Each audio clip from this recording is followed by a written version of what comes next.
All right, Tim, I wanted to make a video for you of the Tully set to just show you everything. I have a video and a couple videos of the big set as well. I'll send you all that. But real quick, I'll go over everything that's in the Tully set. You, of course, have Tully figure himself with two head sculpts. You've got the head sculpt, the helmeted Egon interrogating him head sculpt, and you've got the red eyes kind of running through the streets crazy head sculpt. The glasses for each head sculpt are separate, and there are, of course, I'm trying to pull this off for you and it's stuck, but there are little holes in the sides of his head to line up to put those on. So um, these will be packed with the glasses, obviously not attached. So, of course, I do this on camera. All right, there we go. Okay, so Tully figure, two head sculpts, a laser engraved acrylic stand that looks like the pyramid of Gozer. You've got his helmet, a jar of popcorn with real popcorn, or not real, but movable popcorn in there, a slice of pizza, and then all custom hands. None of these are stock, no world box, nothing like that. He's such a small character that stock hands look enormous on him.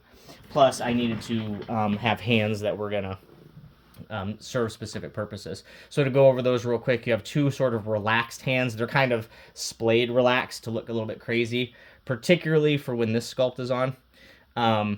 But they work just for relaxed hands in general. Then you have a hand that looks like the relaxed hand. It's very similar, but it is slightly sculpted differently to hold the bottom of the jar of popcorn. Okay. Then you have two hands that are sort of like gripping, partial gripping like this. These are actually designed to hold over the edge of the jar of popcorn, as you see in several of my prototype images like that. He doesn't really hold the jar with his right hand much, but I just made a mirror hand so that if you wanted to switch sides, you could do that. And then the last hand is a real weird looking one with that thumb, and this is to hold the slice of pizza. He holds it kind of like this, sort of like where this indent in the pizza is, and then he holds it up against his face in the movie. So we just thought that was a really funny scene. And again, I have a prototype shot that shows that. This hand probably needs a little bit of adjusting because the pizza doesn't hold in there as tightly as I had anticipated, but you can make it work for posing. That's also, that and a couple of other things are also why, even though I don't necessarily have an issue selling the prototype outside of the fact that I need it back for reference, is some of these things aren't 100% final, and that happens a lot when I make a prototype. I make little tweaks and improvements. So for example, that hand probably needs a little bit of tweaking. Also, the hands have holes in them, for the wrist pegs, but I made the holes a little too big. So if you try to put these on, the wrist pegs don't actually hold, and so all these hands are attached with just a little bit of tack material inside to provide that extra grip. So not a huge deal. I mean, a collector can display them with that sort of technique, no problem, but it isn't finalized per se. Same thing with the head sculpts. I didn't finalize how they're attached to the body yet, so right now it just uses a silicone tube. It actually works really well. The way it is, you can pose the figure completely and everything. That tube just goes over like the bald neck peg inside. So it works, but it's not final. That's not how I would have it for the final figure. So in terms of the display, I think for the show, the best display is very clearly the helmet one. I mean, I love this head sculpt, but the helmet one shows everything off. He's got the helmet, the strap, the glasses, the way he holds things makes sure that you can see his watch, and then he can hold one of the two kind of funny accessories, which would be the popcorn or the pizza. The helmet is designed to attach magnetically. Let's see if I can show you this. So there's a magnet right on the top of his head. Whenever you handle the helmet, it's best to just handle it by the wire. This bundle of wire is nice and strong. All the wires are stiff. There's a lot of little details on here, the wires included, and just because they're just glued on, they're actually, most of the wires are wrapped around a post where you could really snap something off. All of the little pegs down here that are supposed to be like the ends of bolts, those are actually metal. So you can grab them and press on them and they won't break or anything. But as you go farther up the helmet, more and more of the pieces are just 3D printed. And so to not risk breaking it off, just don't touch the helmet. You can just hold it by the wire. Great thing is then, because of the magnet, there's then a metal plate inside here. You just put that on his head, and it holds on magnetically. Then, if you want, just be careful and use only the bottom edges. You can sort of adjust the helmet to lean more one way, lean more the other way. It's kind of designed to go on just about like that, though, okay? So, and then once that's on, it's not going anywhere because it's magnetic. As you can see, if I pull on it, it's actually going to move the figure or his head before the actual helmet comes off. To take the helmet off then, just hold on to the figure's head, grab around the bottom edges only, and just pull straight up. And then go back to using the wire to handle it.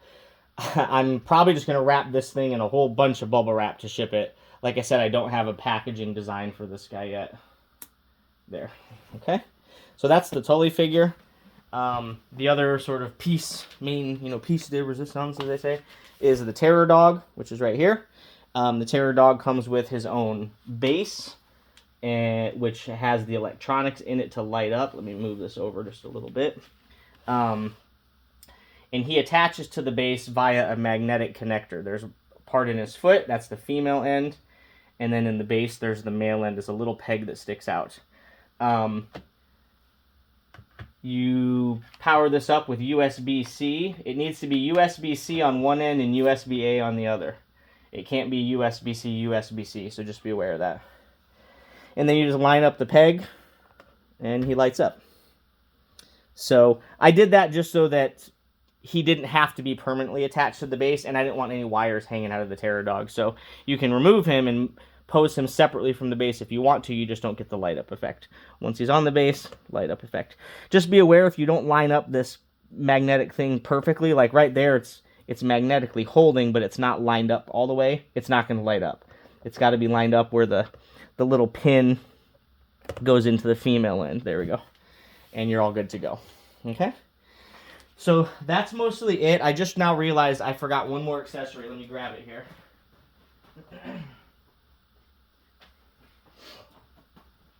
Alright, and the last accessory is the TV. I don't think I charged this before this video. I completely forgot. But this TV works. I'll see if it's charged. No, it doesn't have any. Oh, yeah, it does. So there we go. And we put a whole bunch of videos on there that can just be played on loop. You turn it on the back. And these are cycle buttons. Just cycle through. I think there's a play, a pause, and then a forward video, backwards video. Let's see. So if I go... So that's going to the next video. We put the real Ghostbusters opening credits.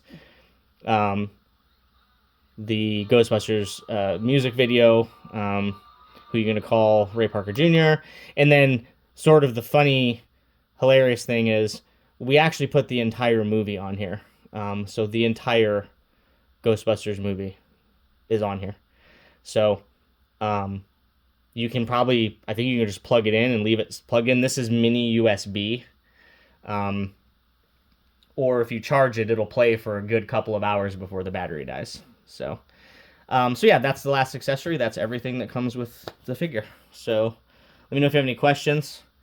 We can discuss, the setup and stuff. But I think this is the setup. And to me, one of the better poses is him holding the popcorn jar. So that is where he puts this hand, the right hand is under it, and then the left hand is up kind of in the lid. Oh, one other thing, sorry. I designed and made this little metal mechanism so that it can actually open and close, but that is really soft metal. So just be very careful to just open it and just close it. Like you don't want to go wrenching on or anything because it'll just bend immediately. This is actually soldering metal. It's solder, so it's really, really, really soft. So, okay. And then the latch doesn't actually latch, so if you turn this upside down, the lid will open and all the popcorn will fall out. So don't do that either. But here, just to show you, it is the entire movie on here. So, all right. So, yeah. Like I said, let me know if you have any questions, and I'll send you this along with, the big videos and some. I'll attach all my prototype photos so you can see the sort of poses I've done and stuff like that. The Zoltar machine has a few specifics for running it. Like for example, you have to have USB-C again. It has to be USB-C to normal USB-A, and you have to have at least a 1.5 amp AC adapter because of the amount of power that the machine takes, plus lighting and all that stuff. If you don't power it enough, the motor won't move properly. So anyway, yeah, I'm trying to get all this stuff out the door for you today.